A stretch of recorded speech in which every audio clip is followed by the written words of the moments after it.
SIR এর নামবাদের সংখ্যা নিয়ে সুরবদল শুভেন্দুর। এসআইআর এর শুরুতে 1 কোটির বেশি নামবাদের দাবি। সাপ্লিমেন্টারি ভোটার তালিকা প্রকাশ আজ। এখন এসআইআর এর নামবাদের সংখ্যা নিয়ে মন্তব্যে নারাজ শুভেন্দু অধিকারী।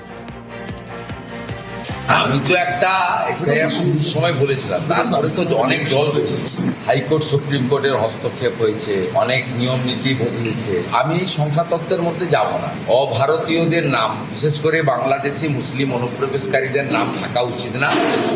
বাংলাদেশ থেকে আসা হিন্দুরা শরণার্থী, ধর্ম বাঁচানোর জন্য এসেছেন, তাদের নাম থাকা উচিত। এই বক্তব্য স্ট্যান্ড আমার প্রথম থেকে আছে। ভারতীয় মুসলিমদেরও নাম থাকা উচিত, আছেও। কমিশনকে পার্টি অফিসের মতো ব্যবহার করেছে বিজেপি।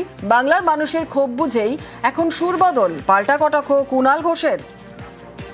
বিজেপি জাতীয় নির্বাচন কমিশনকে পার্টি অফিসের মতো ব্যবহার করেছে। বৈধ ভোটার কে বন্দ্যোপাধ্যায় বাবা লেখেন, ছেলে লেখে ব্যানার্জি, ডেকে পাঠাচ্ছে, কেটে দিচ্ছে, অ্যাডজুডিকেটেড। প্রথমে বলেছিল 1 কোটি 2 কোটি বাদ যাবে, লক্ষ লক্ষ রোহিঙ্গা, একজন রোহিঙ্গাকে বার করতে পারেনি, অবৈধ বাংলাদেশিকে বার করতে পারেনি ভোটার তালিকা থেকে। সেই জায়গায় দাঁড়িয়ে এখন শুভেন্দু অধিকারীরা বুঝেছেন মানুষ ক্ষিপ্ত, বাংলার মানুষ এই হয়রানিতে। এখন সুর বদলাতে হচ্ছে। 31শে মার্চের মধ্যে রাজ্যে আরো 300 কোম্পানি বাহিনী।